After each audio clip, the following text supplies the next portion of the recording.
Bison men's basketball lost a tough road game this week in Indianapolis against IUPUI. Here to tell us about it is head coach Dave Richman. And coach, it was a gut-wrenching loss, one of those one-pointers on the road. Could have gone either way. How did the guys handle it? I know it's still kind of fresh, but how's the team handle it, and how do you overcome this one? Unfortunately, we weren't playing horseshoes, and it wasn't the close ones that count. And our guys battled against a vastly improved IUPUI team. Jason and his staff have done a tremendous job.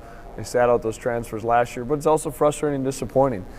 You expect some things when you're young, and some of those things you just have to go through, and those experiences. You look back at our Fort Wayne game at Oral Roberts. We're 2 possessions away from being 6-2. But welcome to college basketball, especially life on the road.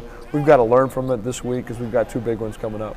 Really, it was 2 things in this game that maybe turned it. 17 points off turnovers for IUPUI, 8 of 18 from the free throw line. Is that the way you saw it as well? Yeah, very much so. Again, we did some things very well to build a 10-point lead in the second half, and then just tried to force some things. And I think we talk about all the time, the tendency is to speed up, when really all you need to do is slow down, take an extra breath. And I thought that cost us. Not only did those turnovers happen and us not to get a shot attempt, but it also ended up being catastrophic turnovers in a lot of cases where they were scoring when we weren't set 5-on-5. And then to go 8 for 18 from the free throw line, and you can easily make that 8 for 20 when we miss a couple front ends of bonuses. That's not going to do you any good anywhere, especially on the road. I'll say this about the turnovers too, though. Kai Cabellas almost played 40 minutes, did not turn the ball over. So it wasn't your freshman point guard. Where were they getting the turnovers? You know, again, I think it's as we go back and watch it with our guys, understanding time and score, understanding when to attack, where to attack. Paul had 5, but it wasn't just Paul. It was a combination of a bunch of guys.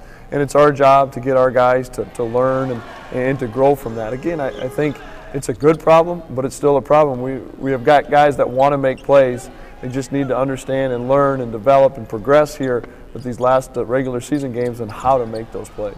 Was this game out of your defensive comfort zone as well? They had 41 in the first half, shot 46 from the field, 46 from 3.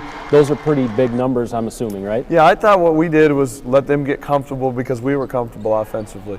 We were just going to trade baskets, and that's not who we are. The staples of who we are defending, rebounding, and taking care of the ball.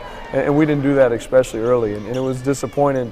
And when you let a team like that's talented and very capable, obviously like IUPUI is, they're comfortable. And when they're comfortable, things get rolling a little bit. And again, that needs to be our staple. And anytime we allow a team to be over 1 point per possession, that's not good enough. That's not going to win you many games.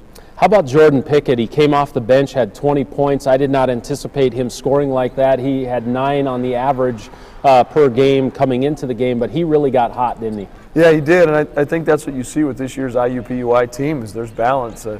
Combs going into it was their only double-figure scorer, but they had plenty of balance. O'Leary is playing as good as anybody in the league. Osborne didn't, Osborne got banged up a little bit in the second half, but he's a talent, and obviously we saw what Combs can do. So they've just got so many pieces, so much balance, and you're bringing a 20-point scorer off the bench and Pickett. That's why they're good. Yeah, no doubt. Looking at the big picture now, there's 4 teams that are 7-2 in the conference. The conference is very good. I think it's going to be a wild March. I mean, I know that's a ways off, but I really don't see a lot of separation between 1 and 8 in this league this year. Absolutely, and even a Western Illinois team 2 days earlier is at IUPUI, and it's a 2-point game. There's tremendous parity from top to bottom. As much as you want to get looking at the conference standings for us, we can't do those things. Right. We've got to get better, and it's cliche, but we've got to worry about us getting better on a daily basis. If we don't do those things, we start looking too far ahead, we're not going to be where we want to be in March. So 1 game at a time here. Oral Roberts this week, and again, 2 home games this week. Those are huge. Every game is paramount right now, especially at home. No question. You got to protect your home court, and we've been able to do that the last couple of years at a high clip besides the Omaha game this year. But you're going to have a Oral Roberts team that's dropped a couple, 2, 3 in a row. That's going to be hungry, and we dropped one at their place. So it's conference play. It's the next game up, but we're going to have a hungry bunch of guys this week in practice and Thursday night as well. And there's no situation in this league you can't look and say Oral Roberts is 3-6. There's no gimmies in this league, is there? And absolutely not. They beat us at their place. They beat IUPUI at their place. They have the preseason player of the year in Obi. There's a talented, well-coached group. So that's a notice to you fans. Don't look at the standings. This is going to be a great ball game. We hope to see you out there, and we need the fans out there, don't we? The Bison Nation is what makes us go and makes us tick, and you can credit the home success to a lot of things, but I think it starts with our fans. No doubt. Best of luck to you this week, Coach. Thanks, Jeremy. Thursday at 7, Midco, ESPN3, the Bison Radio Network will have you all covered against Oral Roberts. Saturday, 4 p.m., MeTV, Bison Radio Network. So plenty of options, but we want to see you at the arena. We need the home environment this week for the Bison. Every game is huge right now. We're approaching February, and they're all big. So we'll see you out there. We'll recap it for you next week.